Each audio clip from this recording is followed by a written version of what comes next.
Salut à tous, j'espère que vous allez bien. Écoutez, moi je vais très bien. Donc je te fais cette vidéo justement, aujourd'hui on va parler des roleplays. Alors le roleplay concernant les closers et les commerciaux, un peu en travaillant avec les infopreneurs et les entrepreneurs tout court. Voilà, c'était pour te dire en termes, tu sais que je suis assez tranchant et assez cash.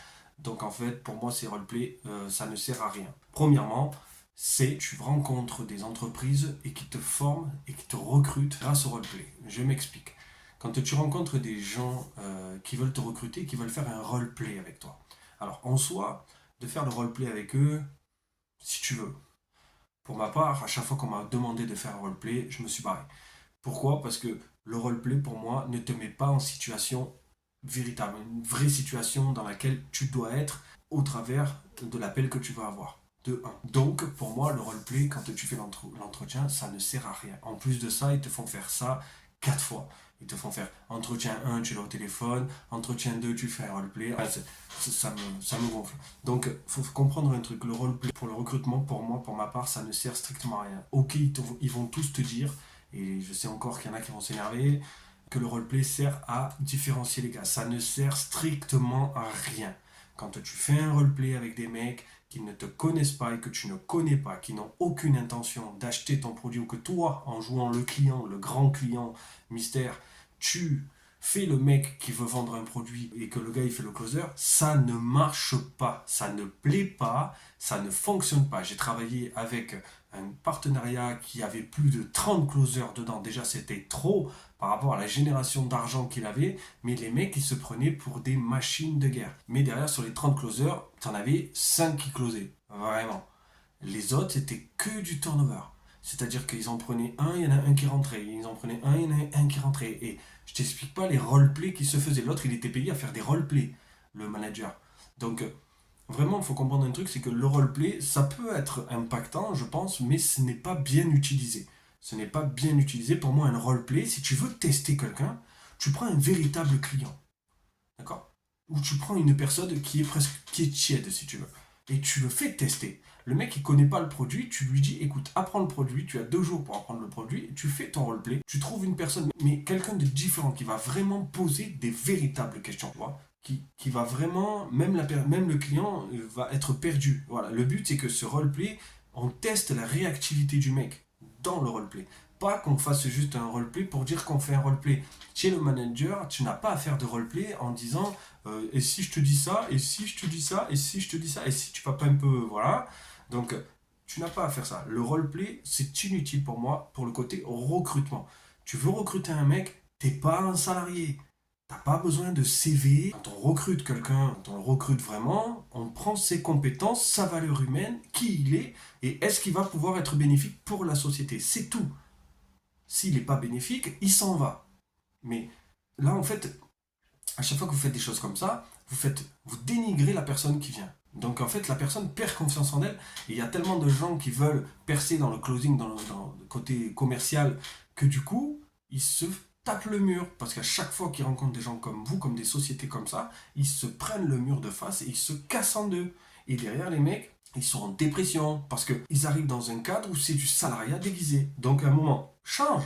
Tu vois que tu as un turnover de 30 closers par mois et tu changes pas. Mais même si tu en as un turnover de 10 closers par mois ou de 5, c'est déjà trop. Normalement, ton équipe devrait être fixe, elle devrait être fidèle à toi. Et c'est pas en faisant des roleplays toutes les semaines que tu vas aider ton gars. S'il y a un problème quelque part, ça vient peut-être du gars, mais ça vient peut-être aussi de votre société. De ce que vous avez mis en place, de comment vous attirez vos clients, de comment vous les qualifiez. Je ferai une vidéo là-dessus aussi. Donc ça, c'est mon point de vue par rapport au roleplay et mon expérience, parce que j'ai eu plusieurs partenariats, vraiment pas mal. Parce qu'à chaque fois, bien sûr, il y en a que je suis rentré juste en contact et c'est pas allé très loin. Il y en a qui me disaient, écoute, on fait ça, on fait un roleplay. Je disais, dégage, je fais pas de roleplay. Moi, il n'y a aucun roleplay à faire avec toi parce que je n'ai aucun intérêt à faire ça. Ça ne me sert à rien. Ben, je n'avais aucun regard positif sur ça. Ok.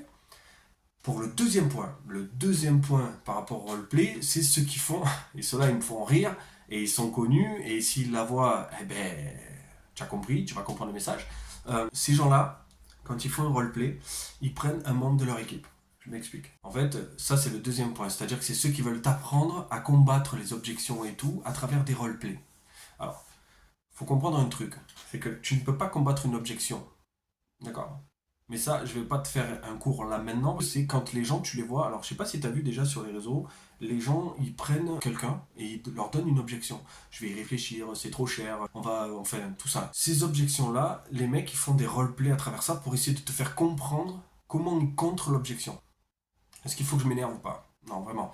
Donc, en termes, quand ils font ça, il faut que tu comprennes un truc déjà, c'est que c'est un membre de leur staff qui est en face. Ce n'est pas une personne qu'ils connaissent ou pas, ce n'est pas une personne qui passe un entretien, ce n'est pas une personne qui fait du coaching, d'accord? C'est juste, ils veulent te montrer comment contrer cette objection. Et ce n'est pas bon du tout.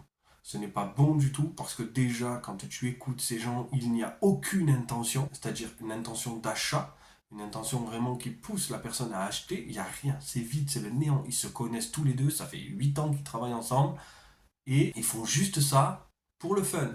Voilà. Ils te donnent des conseils en bois et derrière, en fait, ils t'obligent à creuser des douleurs, à aller chercher le mal-être de la personne à travers des objections. Si tu remarques bien et si tu regardes bien leurs vidéos, je ne peux pas te dire qui c'est, mais je pense très bien que tu sais qui c'est parce que tu es aussi intelligent, voire plus intelligent que moi. Donc, quand tu iras voir ces gens-là, comprends bien qu'ils ne t'apportent rien. Et malheureusement, il y a beaucoup de gens qui les suivent et qui se disent qu'ils sont trop forts. Mais il faut vraiment comprendre, c'est vraiment pour vous aider, ce n'est pas pour critiquer ou quoi que ce soit, les gens font ce qu'ils veulent, mais il faut vraiment comprendre que ce n'est pas bon pour votre business d'écouter ces gens-là sur certains points. Il y a vraiment ce côté roleplay quand ils veulent vous montrer comment contrer des objections. Donc, du coup, ce que je veux te dire, c'est fais attention à toi quand tu suis ces mecs par rapport au roleplay, par rapport au gars qui le fait. Il faut que tu te dises qu'à chaque fois, déjà, quand il fait un roleplay, et derrière, essaye de comprendre autre chose, c'est-à-dire comment tu peux te projeter à travers un produit ou un service alors qu'il n'y a personne. La personne n'est pas présente, il n'y a pas de clients, ce n'est pas des clients. Donc, comment tu peux penser qu'il y a des résultats sur ça? Ces mecs-là, et ça c'est avec mon ami d'enfance, on en a parlé à Laurent, ces mecs-là, si tu remarques bien, ils ne font pas de coaching en direct. Tous les clients qui te disent qu'ils font des roleplays, qui font regarde mon client, il m'a dit ça, ouais, ben montre-le. Montre ton client. Fais un coaching en direct avec un véritable client. Pas un closer, un véritable client.